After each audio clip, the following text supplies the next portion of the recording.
اس وقت ڈاکٹر زرش کے ہاتھ بری طرح کانپ رہے تھے۔ اس کے ہسپتال میں اس وقت اس کے خاندان کا سب سے بڑا جانی دشمن آیا تھا۔ ڈاکٹر زرش نے اپنے دل کی حالت پر قابو پاتے ہوئے اور اپنے خدا کو حامی و ناصر جانتے ہوئے اس شخص کا آپریشن کیا تھا۔ آپریشن کامیاب رہا۔ شاہویر کو جیسے ہی ہوش آیا، اس کی نگاہیں ڈاکٹر زرش پر پڑیں، جسے دیکھ کر وہ ہلکے سے مسکرایا۔ ڈاکٹر زرش جب اس کے چیک اپ کے لیے اس کے قریب آئی تو شاہویر مسکراتے ہوئے مگر انتہائی سرد لہجے میں بولا، تم نے تو میری جان بچا لی، مگر میں تم پر کسی بھی طرح کا کوئی رحم نہیں کھانے والا۔ دشمنوں پر رحم کرنا شاہویر کے خون میں نہیں ہے۔ شاہویر کی بات سن کر ڈاکٹر زرش کی روح بری طرح لرز گئی۔ کچھ ہی دن گزرے تھے کہ اچانک ڈاکٹر زرش کے ہسپتال کو آگ لگ گئی۔ ڈاکٹر زرش پریشان حال یہاں وہاں بھاگتے مریضوں کو ہسپتال سے باہر نکالنے کی تگ و دو میں تھیں کہ اچانک کسی نے پیچھے سے اس کے منہ پر کلوروفارم والا رومال رکھا اور اسے بے ہوش کر دیا۔ ڈاکٹر زرش کو جیسے ہی ہوش آیا تو اس نے خود کو ایک اندھیرے کمرے میں پایا جہاں اس آس پاس کباڑ کے سوا کچھ بھی نہیں تھا۔ ڈاکٹر زرش نے ڈرتے ہوئے اپنے ارد گرد دیکھا۔ وہاں گپ اندھیرا تھا، صرف دیوار پر موجود ایک چھوٹی سی کھڑکی سے ہلکی ہلکی روشنی اندر آ رہی تھی۔ اس نے ہلنے کی کوشش کی مگر وہ ہل نہ سکی کیونکہ اسے ایک کرسی کے ساتھ بری طرح باندھ رکھا تھا۔ خوف سے اس کی سانسیں اکھڑنے لگیں اور دل کی دھڑکنیں اتنی تیز ہو گئیں کہ اسے خود اپنے کانوں میں سنائی دینے لگیں۔ اس کا پورا جسم کانپ رہا تھا۔ وہ بار بار اپنے ہاتھ پاؤں چھڑانے کی کوشش کرتی مگر رسیاں اتنی مضبوطی سے بندھی تھیں کہ اس کی کلائیاں سرخ ہونے لگی تھیں۔ اسی لمحے کمرے کا بھاری لوہے کا دروازہ ایک زوردار آواز کے ساتھ کھلا۔ باہر کی تیز روشنی نے چند سیکنڈز کے لیے زرش کی آنکھوں کو چندھیا دیا۔ اس نے اپنی بھیگی آنکھوں کو جھپکاتے ہوئے سامنے دیکھا۔ وہاں ایک لمبا تڑنگا روبدار عکس کھڑا تھا جو آہستہ آہستہ اس کی طرف بڑھ رہا تھا۔ جیسے ہی وہ شخص روشنی کے دائرے سے نکل کر اندھیرے میں آیا، زرش کا دل حلق میں آ گیا۔ وہ کوئی اور نہیں، شاہویر تھا۔ شاہویر کے چہرے پر ایک زہریلی اور فاتحانہ مسکراہٹ تھی۔ وہ آرام سے چلتا ہوا اس کے بالکل سامنے آ کر کھڑا ہو گیا۔ اپنے ہاتھ جینز کی جیبوں میں ڈالے وہ زرش کی بے بسی اور تڑپ کا لطف لے رہا تھا۔ اسے اس طرح خوف سے کانپتے دیکھ کر شاہویر کے دل کو ایک عجیب سا سکون مل رہا تھا، جیسے اس کی برسوں کی پیاس بجھ رہی ہو۔ تو آخر کار ڈاکٹر زرش ہمارے قابو میں آ ہی گئیں، شاہویر نے بہت دھیمے مگر حد درجہ سرد اور گرجدار لہجے میں کہا۔ اس کی آواز پورے ویران کمرے میں گونجی۔ زرش نے سہم کر سر اٹھایا۔ اس کی آنکھوں سے آنسو بہہ کر گالوں پر آ گئے۔ وہ کانپتی آواز میں بولی، شاہویر، یہ سب کیا ہے؟ مجھے یہاں کیوں لائے ہو؟ میں نے تو تمہاری جان بچائی تھی۔ شاہویر نے ایک کہکا لگایا۔ وہ کہکا اتنا خوفناک تھا کہ زرش نے ڈر کر اپنی آنکھیں بند کر لیں۔ شاہویر اس کے اور قریب ہوا اور جھک کر اس کے چہرے کے برابر آیا۔ اس کی آنکھوں میں نفرت کی چنگاریاں دہک رہی تھیں۔ جان بچائی تھی؟ شاہویر نے تمسخر اڑاتے ہوئے کہا، ڈاکٹر صاحبہ، وہ تمہارا فرض تھا، کوئی احسان نہیں۔ اور کیا تمہیں واقعی لگتا ہے کہ اس ایک آپریشن سے تمہارے باپ کا وہ گناہ دھل جائے گا؟ جو دشمنی ہمارے باپ دادا نے شروع کی تھی وہ اتنی سستی نہیں کہ ایک مرہم پٹی سے ختم ہو جائے۔ زرش نے روتے ہوئے سر ہلایا۔ شاہویر، میرے بابا نے کچھ نہیں کیا، وہ خاندانی دشمنی، پلیز مجھے جانے دو، مجھے ڈر لگ رہا ہے۔ ڈر؟ شاہویر نے اس کی خوفزدہ آنکھوں میں جھانکتے ہوئے کہا۔ اس کے چہرے کی مسکراہٹ اب غائب ہو چکی تھی اور اس کی جگہ شدید غصے نے لے لی تھی۔ یہ ڈر تو ابھی شروعات ہے زرش۔ تمہارے خاندان نے جو زخم میرے اپنوں کو دیے ہیں ان کا حساب تو مجھے تمہاری نسلوں سے لینا ہے۔ تمہارے بابا کی سب سے بڑی کمزوری تم ہو اور اب تڑپنے کی باری ان کی ہے۔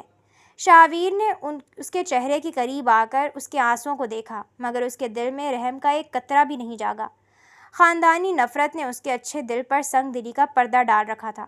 وہ سیدھا کھڑا ہوا، اپنے کوٹ کے بٹن درست کیے اور زرش کو اسی حال میں چھوڑ کر جانے کے لیے مڑا۔ جاتے جاتے وہ پلٹا اور ایک آخری خطرناک بات بولا، اس اندھیرے کی عادت ڈال لو زرش، کیونکہ اب تمہاری زندگی میں اجالا تبھی ہوگا جب تمہارے خاندان کا غرور میرے پیروں تلے خاک ہو جائے گا۔ یہ کہہ کر وہ مڑا اور زرش کی چیخوں اور التجاؤں کو پیچھے چھوڑتا ہوا لوہے کا بھاری دروازہ باہر سے بند کر کے چلا گیا۔ کمرے میں ایک بار پھر وہی گپ اندھیرا اور خوفناک خاموشی چھا گئی۔ زرش کے گھر میں قیامت کا سما تھا۔ ہسپتال میں لگی آگ کو بجھے گھنٹوں گزر چکے تھے، لیکن زرش کا کہیں کچھ پتہ نہیں تھا۔ ہسپتال کا عملہ، پولیس اور گھر والے سب اس کی تلاش میں مارے مارے پھر رہے تھے، مگر وہ جیسے زمین میں نگل گئی تھی یا اسے آسمان کھا گیا تھا۔ زرش کے بابا میر زمان صاحب اپنے کمرے میں بے چینی سے چکر کاٹ رہے تھے۔ ان کا چہرہ پریشانی اور خوف سے زرد ہو چکا تھا۔ وہ بار بار فون ملا رہے تھے، لیکن ہر بار دوسری طرف سے ایک ہی جواب ملتا کہ ڈاکٹر زرش کا کوئی سراغ نہیں ملا۔ گھر کے باقی افراد بھی رو رو کر نڈھال ہو چکے تھے۔ زرش ان کے پورے خاندان کی لاڈلی اور سب سے معصوم بیٹی تھی۔ اس کا یوں اچانک غائب ہو جانا سب کے لیے گہرا صدمہ تھا۔ کچھ پتہ چلا؟ میر زمان نے کمرے میں داخل ہوتے ہوئے اپنے بڑے بیٹے سے پوچھا۔ ان کی آواز میں ایک باپ کی بے بسی صاف جھلک رہی تھی۔ نہیں بابا، ہم نے شہر کا ایک ایک ہسپتال، ایک ایک سڑک چھان ماری ہے، مگر زرش کا کہیں کوئی پتہ نہیں چل رہا۔ پولیس بھی کہہ رہی ہے کہ ہسپتال کے CCTV کیمرے آگ کی وجہ سے جل چکے ہیں، اس لیے کچھ معلوم نہیں ہو پا رہا۔ بیٹے نے مایوسی سے سر جھکا کر کہا۔ میر زمان صاحب کا دل کسی انجانے خوف سے ڈوبنے لگا۔ وہ صوفے پر بیٹھ کر اپنے سر کو ہاتھوں میں تھامے رو پڑے۔ یا اللہ، میری معصوم بچی کہاں ہے؟ کس حال میں ہوگی وہ؟ اس نے تو کبھی کسی کا برا نہیں چاہا۔ ابھی وہ اسی ملامت اور دکھ میں ڈوبے ہوئے تھے کہ اچانک ان کا ایک پرانا اور انتہائی وفادار ملازم دوڑتا ہوا کمرے میں داخل ہوا۔ اس کا سانس پھولا ہوا تھا اور چہرے پر خوف کی پرچھائیاں تھیں۔ صاحب جی، بی بی جی کا پتہ چل گیا ہے، ملازم نے ہانپتے ہوئے کہا۔ یہ سنتے ہی میر زمان صاحب جھٹکے سے اپنی کرسی سے اٹھے اور اس کے قریب آ کر اس کے شانے دبوچ لیے۔ کیا کہا تم نے؟ میری زرش کہاں ہے؟ بولو، کہاں ہے میری بیٹی؟ ملازم نے تھوک نگلتے ہوئے ڈرتے ڈرتے کہا۔ صاحب جی، بی بی جی کو کسی اور نے نہیں بلکہ شاہویر نے اغوا کیا ہے۔ شاہویر کے آدمیوں کو ہسپتال کے پچھلے راستے سے ایک بے ہوش لڑکی کو گاڑی میں ڈالتے دیکھا گیا ہے، اور وہ گاڑی سیدھی شاہویر کی حویلی کی طرف گئی ہے۔ شاہویر کا نام سنتے ہی جیسے کمرے میں بم پھٹ گیا۔ میر زمان صاحب کی آنکھیں غصے اور صدمے سے پھیل گئیں۔ ان کے چہرے کی بے بسی سیکنڈوں میں ایک خوفناک غصے میں بدل گئی۔ خاندانی دشمنی کا پرانا لاوا ایک دم ابل پڑا۔ شاہویر! میر زمان کی مٹھیاں بھیج گئیں اور ان کے جبڑے سختی سے بند ہو گئے۔ اس کمبخت کی یہ جرأت! وہ اپنے باپ دادا کی دشمنی کا بدلہ میری معصوم بیٹی سے لے گا؟ اس نے میری شیرنی جیسی بچی پر ہاتھ ڈالنے کی ہمت کیسے کی؟ وہ غصے سے چلاتے ہوئے باہر ہال کی طرف بڑھے۔ ان کی آواز میں اب کمزوری نہیں بلکہ ایک للکار تھی۔ انہوں نے اپنے سب سے خاص گارڈ کو آواز دی۔ اٹھو اور ابھی کے ابھی ہمارے سارے آدمیوں کو تیار کرو۔ جتنے ہتھیار ہیں سب نکال لو۔ مجھے ایک منٹ کی بھی تاخیر نہیں چاہیے۔ ہم ابھی اور اسی وقت شاہویر کی حویلی پر دھاوا بولیں گے۔ بیٹے نے گھبرا کر انہیں روکنا چاہا۔ بابا، شاہویر کا علاقہ بہت خطرناک ہے، وہاں جانا، مجھے کچھ نہیں سننا۔ میر زمان صاحب نے تب کر اپنے بیٹے کی بات کاٹی۔ وہاں میری بیٹی اس درندے کے چنگل میں ہے۔ اگر میری بیٹی کو ایک خراش بھی آئی تو میں شاہویر کی پوری حویلی کو آگ لگا دوں گا۔ آج اس خاندانی دشمنی کا فیصلہ ہو کر رہے گا۔ چلو، ہمیں اپنی بیٹی کو وہاں سے واپس لے کر آنا ہے۔ چند ہی منٹوں میں میر زمان کے گھر کا نقشہ بدل گیا۔ کالی گاڑیاں لائن سے کھڑی ہو گئیں اور ہتھیار بند آدمی تیار ہو گئے۔ میر زمان صاحب غصے اور انتقام کی آگ میں جلتے ہوئے شاہویر کی حویلی کی طرف روانہ ہو چکے تھے۔ کالی چمکتی گاڑیاں ایک ایک کر کے شاہویر کی حویلی کے بڑے لوہے کے دروازے کے سامنے رکیں۔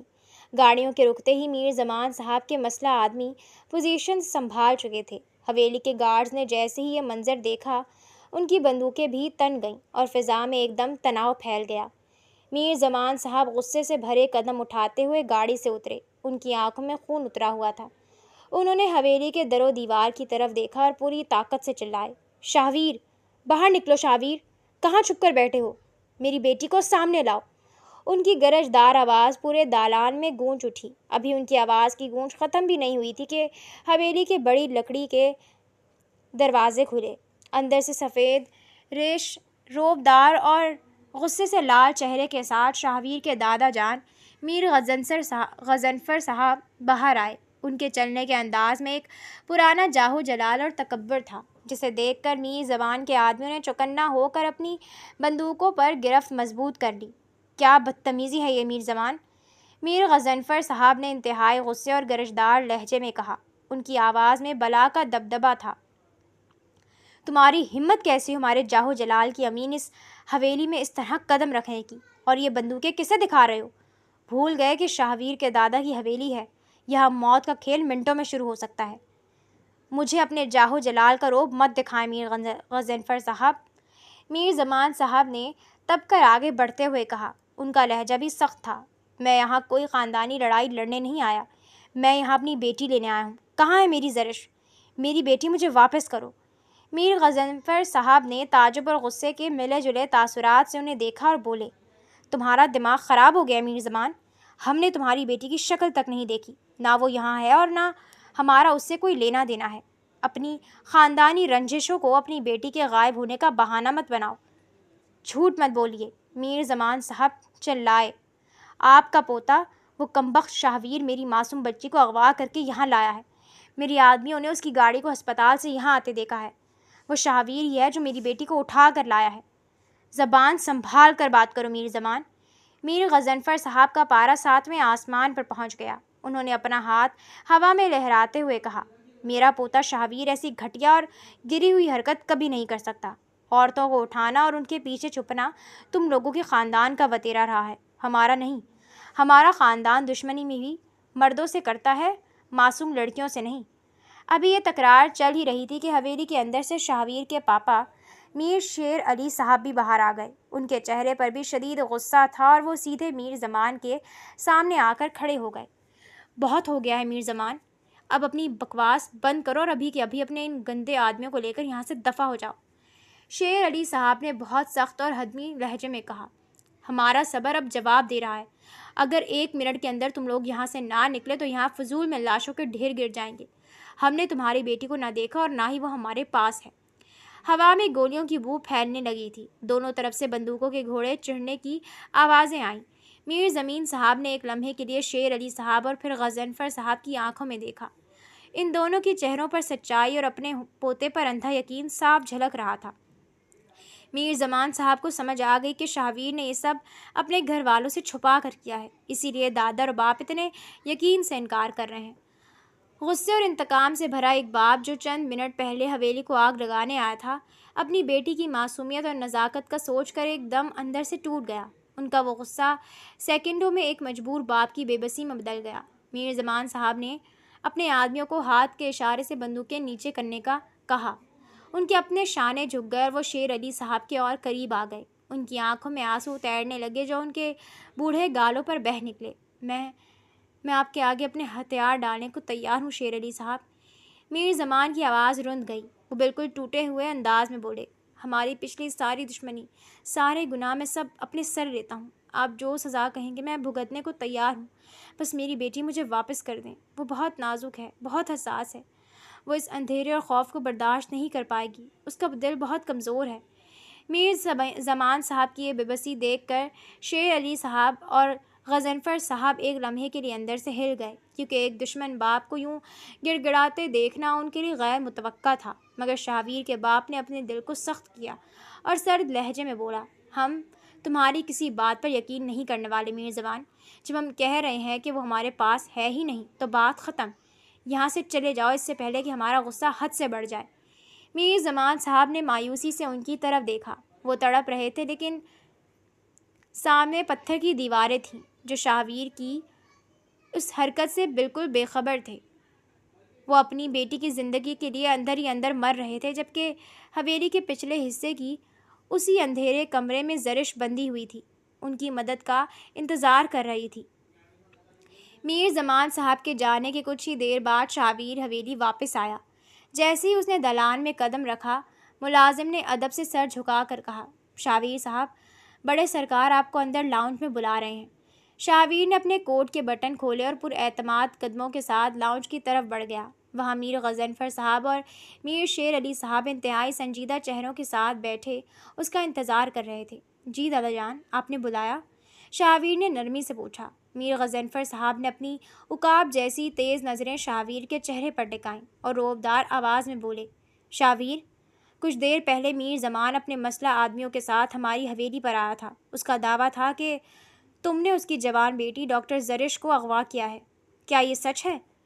شاہویر کے چہرے پر ایک سیکنڈ کے لیے بھی گھبراہٹ نہیں آئی۔ اس نے بڑی عیاری سے اپنے تاثرات چھپائے اور انکار کرتے ہوئے بولا، دادا جان، آپ کو لگتا ہے کہ میں اتنی گری ہوئی حرکت کروں گا؟ میرا اس لڑکی کے غائب ہونے سے کوئی تعلق نہیں ہے۔ میر غضنفر صاحب نے ایک گہرا سانس لیا اور اپنے پوتے کی آنکھوں میں جھانکتے ہوئے بولے، شاہویر، میں نے آج میر زمان کی آنکھوں میں وہ شکست دیکھی ہے جو میں نے اپنی پوری زندگی میں کبھی نہیں دیکھی، اور یہ شکست صرف اور صرف ایک بیٹی کی محبت کی وجہ سے اس کے چہرے پر آئی تھی۔ یاد رکھنا، ہماری خاندانی دشمنی مردوں سے ہے، اور میں کبھی نہیں چاہوں گا کہ اس جنگ میں کسی کی معصوم بیٹی برباد ہو۔ اگر تم نے یہ حرکت کی ہے تو ابھی وقت ہے، باز آ جاؤ، کیونکہ اگر مجھے سچ پتہ چل گیا تو میں اپنے ہاتھوں سے تمہاری قبر اس حویلی کے صحن میں کھودوں گا۔ شاہویر نے خاموشی سے سر جھکایا۔ میں سمجھ گیا دادا جان۔ وہ وہاں سے مڑا اور سب کی نظریں بچاتا ہوا حویلی کے پچھلے حصے کے اس ویران کمرے کی طرف چل پڑا جہاں اس نے زرش کو قید کر رکھا تھا۔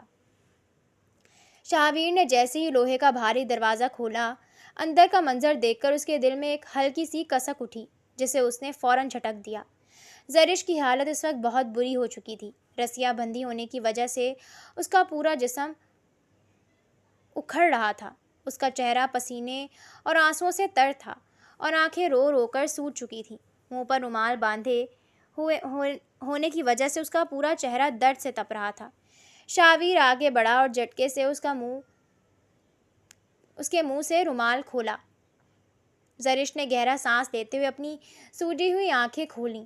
شاہویر نے بے رحمی سے اس کی ٹھوڑی کو اپنی انگلیوں کی گرفت میں لیا اور اس کا چہرہ اوپر کی طرف اٹھا کر اپنی جانب کیا۔ اس کے چہرے پر ایک زہریلی مسکراہٹ ابھر آئی۔ تمہیں پتہ ہے زرش، آج تمہارا بوڑھا باپ یہاں آیا تھا۔ وہ میری حویلی کے دالان میں کھڑا ہو کر تڑپ رہا تھا، گڑ گڑا رہا تھا۔ شاہویر نے فخر سے کہا، میں نے تمہارے باپ کو ہارتے ہوئے، شکست کھاتے ہوئے دیکھا ہے۔ مجھے یہ سن کر بہت سکون ملا، مگر افسوس، میں یہ سب اپنی آنکھوں سے نہ دیکھ سکا، بلکہ میں نے یہ سب سنا ہے۔ میں ایک بار اپنی آنکھوں سے تمہارے باپ کو اپنے سامنے گھٹنوں کے بل گرا کر معافی منگوانا چاہتا ہوں۔ زرش نے درد اور نفرت سے شاہویر کی طرف دیکھا، مگر اس کے جسم میں بولنے کی سکت نہیں تھی۔ شاہویر اس کا چہرہ جھٹک کر وہاں سے چلا گیا۔ رات گہری ہو چکی تھی۔ شاہویر اپنے کمرے میں ڈنر کر رہا تھا کہ اچانک اس کے دل میں خیال آیا کہ اس لڑکی نے صبح سے کچھ نہیں کھایا۔ ایک لمحے کے لیے اس کے اندر کا اچھا انسان جاگ اٹھا۔ وہ اٹھا، ایک پلیٹ میں کھانا نکالا اور دوبارہ پچھلے حصے کے کمرے میں پہنچ گیا۔ اس نے زرش کے ہاتھوں کی رسیاں کھولیں مگر پاؤں اب بھی بند تھے۔ وہ کھانا لے کر اس کے قریب بیٹھا اور نوالا اس کے منہ کے قریب کیا۔ زرش نے نفرت سے اپنا منہ دوسری طرف موڑ لیا۔ کھانا کھاؤ زرش، شاہویر نے سرد لہجے میں حکم دیا۔ زرش نے پھر بھی منہ پھیرے رکھا۔ شاہویر کا غصہ بھڑک اٹھا۔ اس نے بائیں ہاتھ سے زرش کا منہ دبوچا اور زبردستی اس کے منہ میں نوالا ٹھوستے ہوئے بولا، تمہیں زندہ رہنا ہوگا۔ جب تک تمہاری سانسیں چلیں گی تب تک تمہارا باپ تڑپتا رہے گا، اس لیے ڈرامے بند کرو اور کھانا کھاؤ۔ زرش نے مشکل سے نوالا نگلا۔ اس کی آنکھوں سے گرم آنسو شاہویر کے ہاتھ پر گرے۔ اس نے حقارت سے شاہویر کی طرف دیکھا اور کانپتی آواز میں بولی، مجھے خود پر گھن آ رہی ہے، یہ سوچ کر کہ میں نے تم جیسے بے رحم انسان کی جان بچائی۔ کس دشمنی کی بات کر رہے ہو تم؟ کیا تم خود بھی جانتے ہو کہ یہ دشمنی کس بات پر چل رہی ہے؟ میں تو یہ بھی نہیں جانتی کہ ہمارے خاندان ایک دوسرے کے خون کے پیاسے کیوں ہیں۔ میں نے تمہاری جان اس لیے بچائی تھی کیونکہ میں اس دشمنی کو آگے بڑھانا ہی نہیں چاہتی تھی۔ یہ دشمنی ہمارے بزرگوں سے چل رہی ہے، ان کی غلطیوں کو ہم کیوں بڑھائے جا رہے ہیں؟ ہمیں یہ سب ختم کرنا چاہیے، اپنے بڑوں کو سمجھانا چاہیے۔ مجھے افسوس ہو رہا ہے یہ سوچ کر کہ تم جیسے پڑھے لکھے انسان کی سوچ اتنی دقیانوسی اور جاہلانہ ہو سکتی ہے۔ اپنا منہ بند کرو زرش، شاہویر غصے سے چلایا۔ کیوں بند کروں اپنا منہ؟ زرش اب خوف سے بالاتر ہو کر چلائی۔ تم نے مجھے اذیت دی، میرے باپ کو اپنے سامنے گھٹنوں کے بل گرانا چاہتے ہو نا؟ کیا کبھی تم نے سوچا ہے کہ جب تمہاری اپنی بیٹی ہوگی اور اس کے ساتھ یہ سب ہوگا تو تم پر کیا گزرے گی؟ کل کو کوئی تمہاری دشمنی کا بدلہ تمہاری بیٹی سے نکالے گا اور تمہیں اپنے سامنے شکست خوردہ کھڑا پانے کی خواہش کرے گا، تب تمہاری بیٹی پر کیا گزرے گی؟ شاہویر، کیا تم نے نہیں سنا کہ مکافات عمل بھی کوئی چیز ہوتی ہے؟ جو آج تم میرے ساتھ کر رہے ہو کل تمہاری اولاد کے ساتھ بھی ہو سکتا ہے۔ مکافات عمل کا نام سنتے ہی جیسے شاہویر کے پاؤں تلے سے زمین نکل گئی۔ اس کا پورا وجود لرز اٹھا۔ غصے اور جلال میں آ کر اس نے زرش کا منہ دبوچا اور اس کے چہرے پر ایک زوردار تھپڑ مارنے کے لیے اپنا ہاتھ ہوا میں اٹھایا، مگر زرش نے آنکھیں بند نہیں کی۔ وہ اگلتے ہوئے آنسوؤں کے ساتھ اسے دیکھتی رہی۔ شاہویر کا ہاتھ ہوا میں ہی رک گیا۔ اس کے اندر جیسے کچھ ٹوٹ گیا تھا۔ وہ ہانپتے ہوئے پیچھے ہٹا۔ زرش کی باتیں اس کے دماغ پر ہتھوڑے کی طرح لگ رہی تھی۔ وہ بنا کچھ کہے خاموشی سے وہاں سے نکل گیا اور دروازہ بند کر دیا۔ رات بھر شاہویر اپنے بستر پر کروٹیں بدلتا رہا۔ وہ جیسے ہی اپنی آنکھیں بند کرتا، اسے زرش کی روئی آواز اور اس کے الفاظ سنائی دیتے۔ مکافات عمل بھی کوئی چیز ہوتی ہے، کل کو کوئی تمہاری بیٹی سے بھی بدلہ لے گا۔ یہ جملہ اس کے کانوں میں بار بار گونج رہے تھے اور اس کا دل خوف خدا سے بھر رہا تھا۔ ابھی فجر کی اذانیں ہو رہی تھیں اور اندھیرا چھٹ رہا تھا جب شاہویر دوبارہ اس کمرے میں داخل ہوا۔ زرش فرش پر سر ٹکائے نیم بے ہوشی کی حالت میں تھی۔ شاہویر خاموشی سے آگے بڑھا اور اس کے پاؤں کی رسیاں بھی کھول دیں۔ زرش نے چونک کر اوپر دیکھا۔ تم آزاد ہو زرش، تم جا سکتی ہو، شاہویر نے بنا اس کی طرف دیکھے بہت مدھم آواز میں کہا، پھر تھوڑا رک کر اپنے لہجے کو سخت کرتے ہوئے بولا، لیکن یہ مت سوچنا کہ میں نے تمہاری جان بخش دی ہے یا دشمنی ختم ہو گئی ہے، بس اب تم جا سکتی ہو۔ زرش نے یقین نہ آنے والی نظروں سے اپنے کھلے ہوئے ہاتھ پاؤں دیکھے۔ وہ گرتی پڑتی دیواروں کا سہارا لیتی ہوئی حویلی کے پچھلے راستے سے باہر نکل گئی۔ صبح کے وقت جب میر زمان کے گھر کا دروازہ کھلا تو سامنے کا منظر دیکھ کر سب کے پیروں تلے سے زمین نکل گئی۔ زرش دروازے پر کھڑی تھی۔ اس کے بال بکھرے ہوئے تھے، کپڑے مٹی سے اٹے ہوئے تھے، کلائیوں اور ٹخنوں پر رسیوں کے نیلے نشان واضح تھے اور چہرہ سوجا ہوا تھا۔ اس کی حالت اتنی خوفناک اور دردناک تھی کہ میر زمان صاحب اور گھر کے باقی لوگ اسے دیکھ کر دم بخود رہ گئے۔ میری بچی! میر زمان صاحب آگے بڑھے اور اپنی تڑپتی ہوئی بیٹی کو سینے سے لگا لیا۔ زرش کا بڑا بھائی میر دانیال غصے سے لال بھبوکا ہو رہا تھا۔ اس کے ہاتھ اپنی پستول پر بار بار کس رہے تھے۔ زرش، میری بہن، بس ایک بار اس کمبخت کا نام بتاؤ، دانیال نے دھاڑتے ہوئے کہا۔ اس کی آنکھوں میں وحشت اتر آئی تھی۔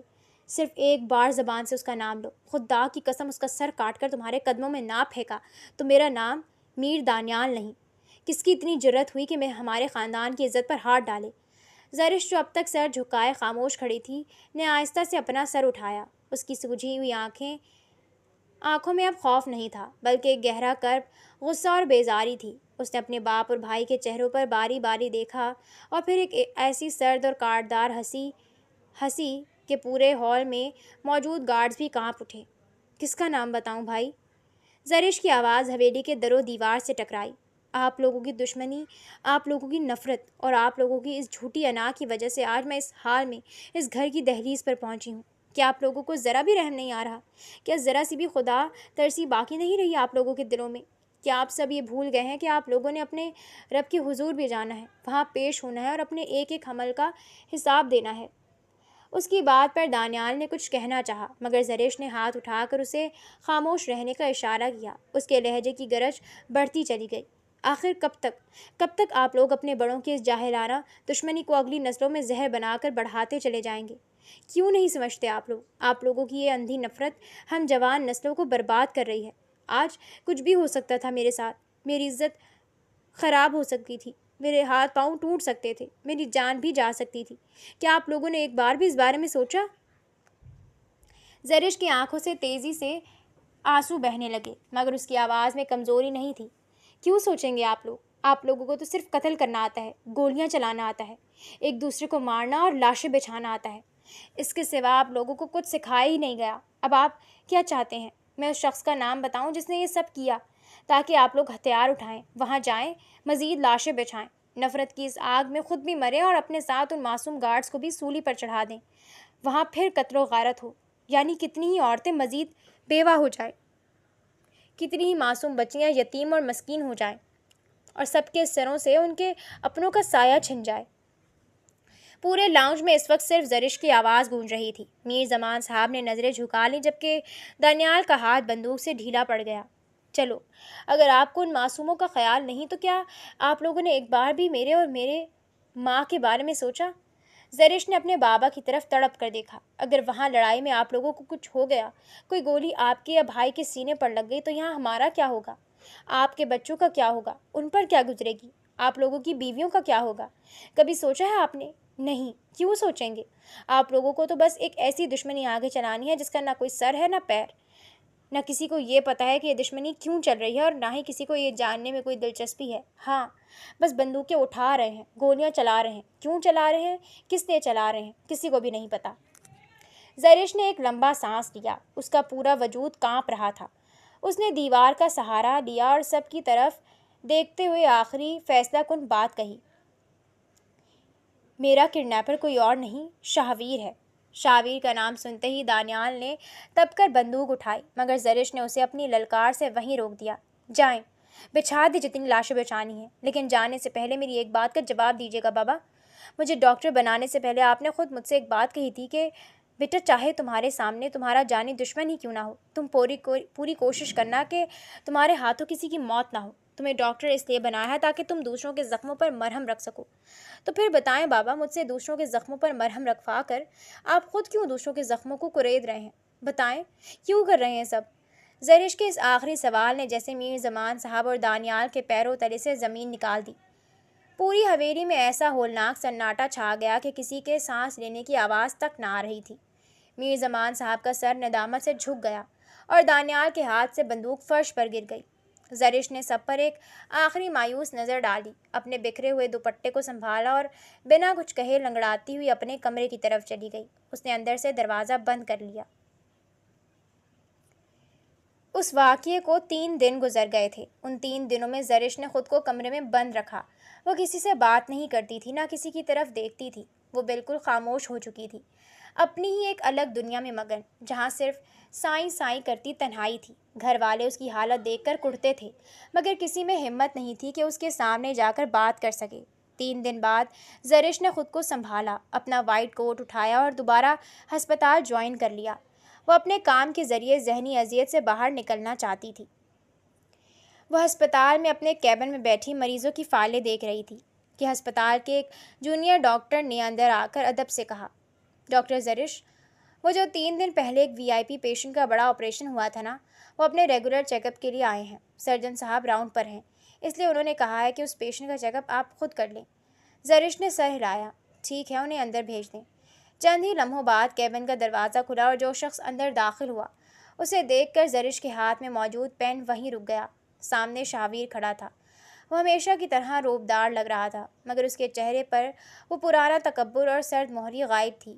اس کی نظریں جیسے ہی زرش پر پڑی، اس کے دل کی دھڑکن ایک دم تیز ہو گئی۔ شاہویر خاموشی سے آ کر ڈاکٹر کی میز کے سامنے رکھی کرسی پر بیٹھ گیا۔ زرش نے اپنی گھبراہٹ پر قابو پایا، اپنے چہرے پر ایک پیشہ ورانہ سنجیدگی سجائی اور اس کی فائل کھولی۔ شاہویر نے زرش کے سوجے ہوئے چہرے، اس کی کلائیوں پر موجود ہلکے نیلے نشانات کو دیکھا تو اس کے اندر جیسے مروڑ اٹھا۔ اسے اپنی اس سنگدلی پر شدید افسوس ہونے لگا۔ زرش جب اس کا بلڈ پریشر چیک کرنے کے لیے اس کے قریب آئی تو شاہویر نے اس کی طرف دیکھا اور ماحول کے تناؤ کو کم کرنے کے لیے ہلکے سے سرد مگر دھیمے لہجے میں بولا، ڈاکٹر صاحبہ، مجھے زہر کی گولیاں مت دے دینا، جو درد کی دوائیاں ہیں وہی لکھ کر دینا۔ زرش نے پٹاخے سے بلڈ پریشر کا آلہ ہٹایا، شاہویر کی آنکھوں میں آنکھیں ڈالی اور بہت سکون مگر کاٹدار لہجے میں بولی، فکر مت کرو شاہویر، میں نے نہ ہی تمہاری اس خاندانی دشمنی کے بارے میں کچھ جاننا ہے اور نہ ہی مجھے اس دشمنی کو آگے بڑھانے یا چلانے کی ضرورت ہے اور نہ ہی مجھے اس کا کوئی شوق ہے۔ تم اس وقت یہاں صرف میرے ایک مریض ہو اور ایک ڈاکٹر ہونے کے ناطے میرا فرض ہے تمہاری حفاظت کرنا، نہ کہ تمہیں نقصان پہنچانا۔ زرش کے اس جملے میں اتنا بڑا ظرف اور اتنی سچائی تھی کہ شاہویر دنگ رہ گیا۔ یہ پہلی بار تھا جب شاہویر نے اپنی نظریں اٹھا کر زرش کو ایک دشمن کے طور پر نہیں بلکہ ایک عورت کے طور پر دیکھا تھا۔ اس نے دیکھا کہ زرش کے چہرے پر ایک عجیب سی مجبور معصومیت تھی، اس کا سنجیدہ پن، اس کی وہ گہری الہامی آنکھیں اور اس کی سادگی، یہ سب چیزیں شاہویر کے دل کے کسی پوشیدہ کونے میں تیر کی طرح ترازو ہو گئیں۔ وہ چاہ کر بھی اپنی نظریں اس کے چہرے سے ہٹا نہ سکا۔ شاہویر کے ہونٹوں پر ایک انتہائی دھیمی اور سچی مسکراہٹ ابھر آئی جو اس نے خود سے بھی چھپانے کی کوشش کی تھی۔ زرش نے جلدی سے پرسکرپشن لکھی، فائل اس کے سامنے کی اور رخ موڑ کر اپنے کام میں مصروف ہو گئی، گویا شاہویر اب وہاں موجود ہی نہ ہو۔ شاہویر فائل لے کر کھڑا تو ہو گیا مگر وہ ہسپتال سے گیا نہیں۔ وہ کافی دیر تک ہسپتال کے کوریڈور میں ایک طرف کھڑا ہو کر دور سے زرش کو دیکھتا رہا۔ اس نے دیکھا کہ زرش کتنے پیار اور شفقت سے غریب اور لاچار مریضوں سے بات کر رہی تھی، چھوٹے بچوں کو دیکھ کر وہ کس طرح ہلکا سا مسکرا رہی تھی۔ اس کی اس مسکراہٹ میں ایک ایسی پاکیزگی تھی جس نے شاہویر کے اندر ایک طوفان برپا کر دیا۔ اس دن کے بعد سے شاہویر کی زندگی کا سکون جیسے غارت ہو گیا۔ وہ رات کو اپنے مخمل کے بستر پر لیٹا تو نیند اس کی آنکھوں سے کوسوں دور چلی جاتی۔ وہ جیسی آنکھیں بند کرتا زرش کا چہرہ اس کے سامنے آ جاتا۔